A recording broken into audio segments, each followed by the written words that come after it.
So, hello, good morning, everyone, and once again, welcome back to Sherpa Vlogs. Hope you all are fine, good, and great. Straight out from Junbensi. Recent time update भन्दाखेरि तपाईको 10 बजिरहेको छ. So आजको यात्रा चाहिँ हुन्छ नुनतला and भयो भने चाहिँ खरीखोलाको तर्फ निस्किन्छ. तर खरीखोला त पुगिँदैन होला दाइ है? होइन, तर पनि लोकल्सहरूलाई सोधेको चाहिँ राम्रो हो नि त. गुगल म्याप भन्दा राम्रो चाहिँ लोकल्सहरूलाई सोधेको हो नि त, होइन दाइ? यहाँबाट नुनतला 7 घन्टा. 7 घन्टा के लाग्छ? त्यसपछि खरीखोला 3 घन्टा. खरीखोला 4 घन्टा. 4 घन्टा. ओह्रालो कि तेर्सो छ दाइ? ओह्रालो छ, त्यहाँबाट अलि उकालो जानुपर्छ. ए हजुर. सो टोटल आज चाहिँ हिँड्नुपर्ने 10 घन्टाहरू है दाइ? होइन, 7 घन्टा आज. 7 घन्टा. 7 घन्टा नुनतला. 10 घन्टामा चाहिँ आरामले खरीखोला पुग्छ. सो त्यही हो, आज चाहिँ निस्किनुपर्छ. अन्त हामी यहाँ बसेको थिएँ जुनबेन्सी भ्याली गेस्ट हाउस दाइको लज, होइन दाइ? त्योमा बसेको थिएँ. हिजो बेलुका मजाले पानी पऱ्यो. सो अहिले त वेदर ठिकै छ. होप कि पानी पर्दैन होला. रेनकोटहरू पनि रेडी छ.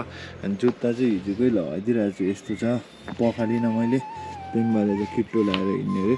सो त्यही हो, अब ब्रेकफास्ट चम्बा चियाहरू भइसक्यो एन्ड आफ्नो ट्रेकको तर्फ लाग्ने हो. सो त्यही भन्दै अब बाटोमा भेट्छु एन्ड त्यहाँ आधी बाटोबाट तपाईँहरूलाई जुनबेन्सीको नजारा देखाइदिन्छु के कसो लाग्छ है. सो त्यही भन्दै बाटोमा भेटौँ है त. सो गाइस, जुनबेन्सीबाट निस्केको 20 मिनट आधी घन्टा भयो ब्रो, भयो. सो यहाँनिर बिसाइरहेको छौँ and this is the ultimate peak view. यो बाटो चाहिँ सल्लेरीहरू जान्छ अरे क्या, त्यो दाइले भन्नुभएको हो कि. त्यो गाउँ भएर हामी यस्तो यस्तो यस्तो यस्तो भएर जानुपर्छ, पल्लो डाँडा काटेर. सो त्यही हो. आम्मा, हिजो त बेलुका क्या डरलाग्दो थाक्दैछु कि. यस्तोहरू पनि क्या हाम्रो यो हड्डीहरू चाहिँ भित्र दबिएको जस्तै भइदिएको नि. त्यो ब्याकको वेटले चाहिँ. गाईहरू पनि चलिरहेको रहेछ.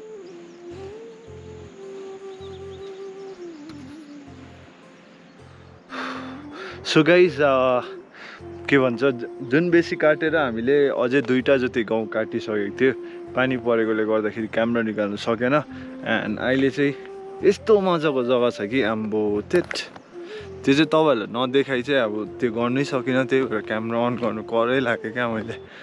हेर्नु न, अब गाउँहरू रहेछ त्यहाँनिर. बढी 60-100 वर्ष. मलाई लाग्दैछ कि हामी यो ओह्रालो झरेर त्यो बाटो निस्केर फेरि क्रस गरेर चाहिँ त्यो गाउँमै चढेर फेरि क्रस गरेर जानुपर्छ. ताक्सिन्दु भन्ने गाउँ जस्तै लाग्यो मलाई त्यो. ताक्सिन्दु भन्ने गाउँ. त्योपछि ताक्सिन्दु पुगेपछि हामी नुनतला भन्ने जग्गा पुग्नुपर्छ. बाटो पनि भर्खर खनिरहेको रहेछ. अन्त आउँदैछ पेम्बा. अन्त एकजना दिल्लीबाट पनि एक्लै आएको रहेछ साथी त होइन, अब हामी त ठुलै हो तर पनि आएको रहेछ. तर हामीले सँगै लिएर आइरहेछौँ. सो त्यही हो. बब्बाल नि हो.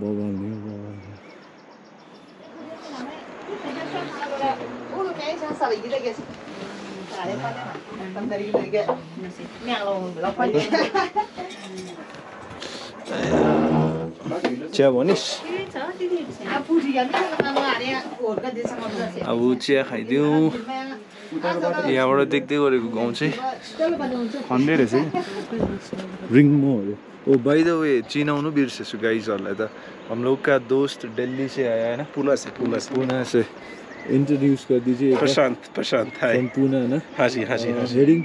Heading towards hopefully base camp, but let's see how far I can go. So ऊ पनि आएको रहेछ पुनाबाट. अन्त एक्लै आउँदै थियो, तर एक्लै आएको कारणले गर्दाखेरि हामीले पनि सँगसँगै गाइड गरेर लाँदैछौँ. मैं क्या बोल रहा हूँ, हम समझ गया कि अकेला था लेकिन साथ में मिल गए तो साथ में चल रहे हैं. सो कुछ बोलना है आपको? नहीं sir, thank you so much. Best of lock. So वो गांव देख रहे हैं ना जो, वो रिंगमो है और उसको काट के जाना होगा हमको नुनतला. अच्छा, कितना टाइम लगेगा? 3 घंटा यहाँ से लग जाएगा वैसे. सो त्यही हो. अब त्यो टाक्सिन्दा माथि, टाक्सिन्दा बोल रहे हैं वो ऊपर का. अच्छा, अच्छा वहाँ पे एक मंदिर दिख रहा है मेरे को। मंदिर वही बौद्ध बोलता है ना, हाँ हाँ हाँ हाँ, वैसा टाइप का। वहाँ जाएंगे। हाँ वहाँ से नीचे गिरना है फिर। अच्छा नीचे में उतरता है यार, ऊपर चढ़ा दो मुश्किल। सो त्यही अब सोल्जा खाने हो होइन, यहाँ नानीहरूकोमा त्योपछि सोल्जा खाएर फेरि लाग्नुपर्छ त्यही बाटो। सो त्यही हो आइरहेको रिसेंट अपडेट। आपका तो वो जो लीच होता है ना भैया, इधर पे आ गया था ना। हाँ यहाँ पे उसको तो कानमा पस्न आँटेको थियो नि, झन्डै पेम्पाले देखेर है भाइ, उसको कानमा क्या जुगा पस्न आँटेको थियो यहाँ था ना। सो यस्तो छ भ्यू। अलि फुल्यो उठिन्छ बदमासै मेरो अलि डरेछ नि।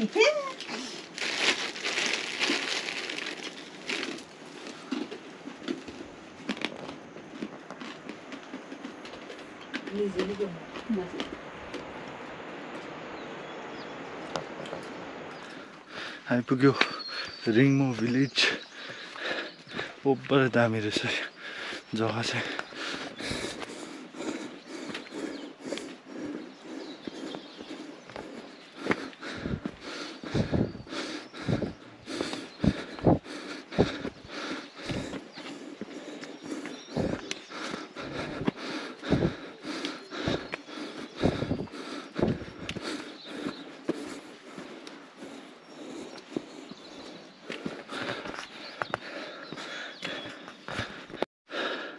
So guys, finally here we are at ताक्सिन्दु। तल गयो भने जिरी, हामी जाँदै गरेको लुक्ला, अन्त सिधा गयो भने चाहिँ दुधकुण्ड लेक रहेछ त्यहाँ। एन्ड हामी आएको भनेको चाहिँ अघि ऊ पारिबाट, त्यहाँबाट मैले देखाइरहेको थिएँ नि तपाईँहरूलाई। सो त्यस्तो छ ताक्सिन्दको छोड्दैन ओम।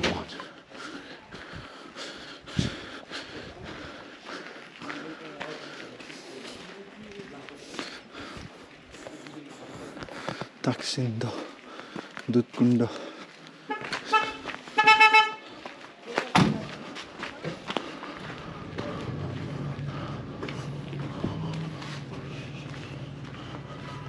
त्यो ओह्रालो त होला होइन जानुपर्ने।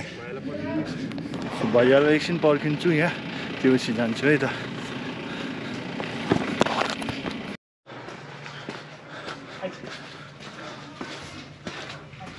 चिया हुन्छ होला, चिया हुन्छ गरिदिनु न एक जग्गा।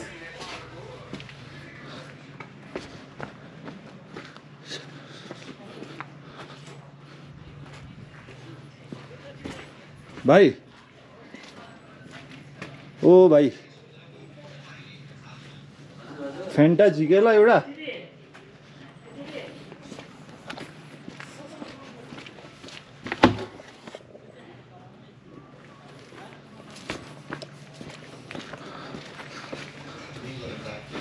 फेन्टा झिकेला एउटा, फेन्टा निकालेला एउटा, एउटा चिया बनाइदिनु न सोल्जा। हजुर एउटा, यो एउटा निकाले। सो फेन्टा देख्दाखेरि यसको कलरै देख्दा क्या खानु मन लाग्यो कि, सो त्यही भएर चाहिँ खाइदिएको नि गाइस। अस्ति जस्तै क्या मनाङबाट डाइरेक्ट काठमाडौँ पुग्दाखेरि जुलेबी देख्दाखेरि क्या खानु मन लाग्दिएको है ब्रो, त्यस्तै भइदियो नि। सो खाइदिउँ यो। यस्तो चाहिँ यहाँको भ्यू। भैयालाई पर्ख्यौँ एकछिन, अब ओह्रालो ओह्रालो त हो बबाल।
ताक्सिन्डुबाट निस्केको लगभग 2 घन्टाहरू भयो होला।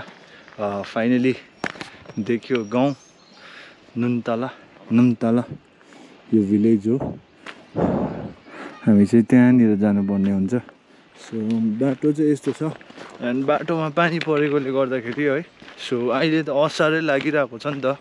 सो पानी पर्नु पनि निश्चय नै हुन्छ। सो त्यही हो, पानी परिरहेको थियो तर पनि हिँडिरहेको थिएँ होइन। किन भन्दाखेरि अब डेस्टिनेसन छेउमा आइपुगेपछि त कहाँ त्यहाँ बसेर सेलिरहनु त्यहाँ। सो त्यही भएर चाहिँ निस्कि पनि हालेको। अन्त बाटो चाहिँ यस्तो थियो। ओह्रालो चाहिँ नहुनु भने 5 किलोमिटर जस्तो चाहिँ यस्तो बाटो ढुङ्गा भएको। त्यही हो, अब गएर टी सर्टहरू पनि ओपरै मैला भइदिइसकेको छ होइन। त्योहरू पनि धुनुपर्छ। त्यही हो। Finally we have reach Nuntala village.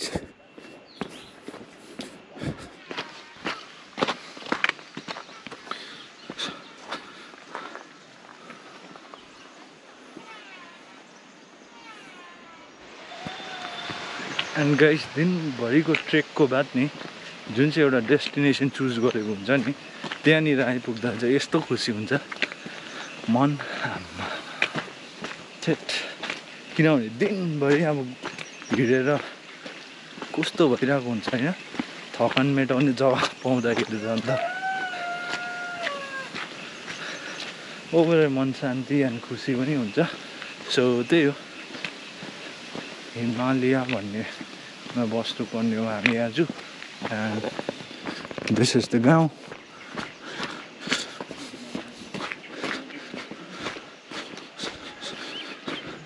गाउँ बस्तीको भाइब चाहिँ अर्कै हुन्छ। त्यही माथि नेपालको गाउँ बस्तीको भाइब्स नि अब उतासँग कम्पेयरै गर्नु सक्दैन क्या। प्रपर टिपिकली गाउँ बस्ती हुन्छ नि त्यस्तो टाइपको।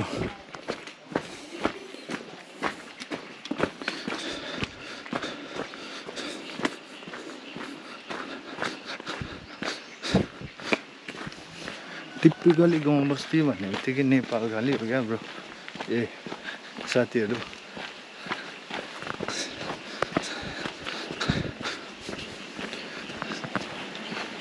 यस्तो रहेछ जग्गा। तपाईँहरूलाई म आजकल त्यो ज्यादातर आफू हिँडेको र बोलेको खालि देखाइदिन्छु नि त होइन। सो त्यही भएर जग्गाको पनि देखाइदिक।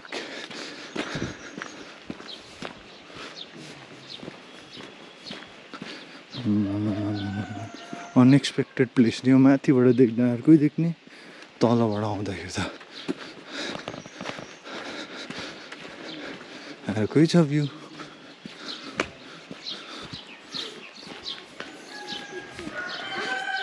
नमस्ते।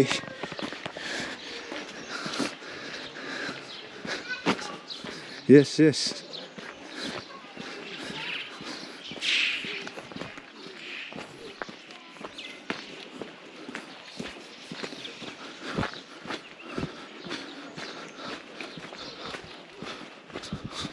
सो यो होला हाम्रो डेस्टिनेसन।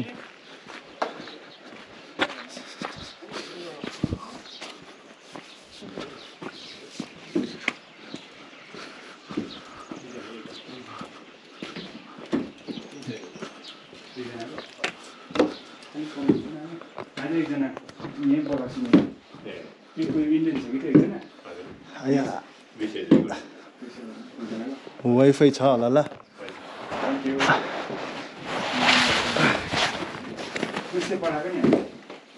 बहादुर दाई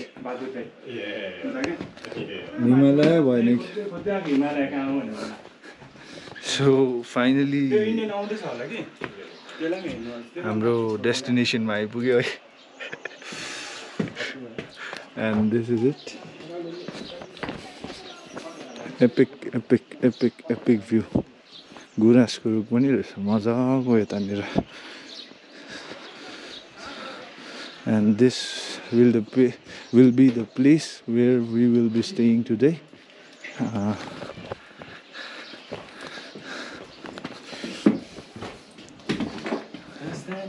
हिमालयमा जानु नि शेर्पै हो अरू त त्यहाँ सबै राई तामाङ खालि छ भन्नु हुँदै थियो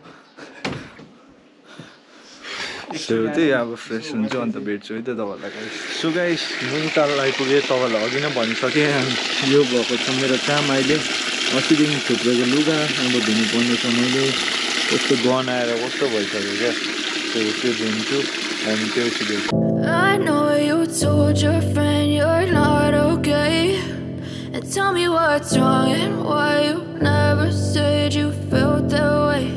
And guess you're trying to so guys आइपुगेँ म नन्थला एन्ड खानासाना खाएर भर्खर बेडमा पुसेको अब दिनभरि थाकेको हुन्छ है अब बेलुका भिडियो एडिट गर्नुपर्ने हुन्छ सो त्यही हो आजको लागि यति नै तपाईँलाई भिडियो के कसो लाग्यो कमेन्ट गर्नु चाहिँ नबिर्सिदिनु होला सो त्यही भन्दै अब भोलि निस्किनुपर्छ हामी यता माथि खरी खोला भएर अझै अगाडि जग्गाहरू छ लगभग एभरेस्ट बेस क्याम्प टोटली पुग्नु लागि 8-9 दिन चाहिँ लाग्ने रहेछ हामीलाई अझै है सो त्यही हो तपाईँहरूलाई पनि अपडेट दिँदै गर्छु अन्त कति जग्गामा चाहिँ वाइफाईहरू पनि नहुँदो रहेछ नि त त्यही भएर चाहिँ भिडियो रेगुलरली अपलोड गर्नु पाएको छुइनँ जहाँ भिडियो अपलोड गर्नु पाउँछु त्यहाँ चाहिँ एकैचोटि अपलोड गरेर स्केड्युल गर्दै राखिदिन्छु नि त तपाईँहरूलाई पनि बोर नहोस् है मेरो अपडेट थाहा होस् भनेर सो त्यही भन्दै if you do like the video please don't forget to like share and subscribe my channel till then stay safe, stay healthy and keep watching Sherpa Vlogs.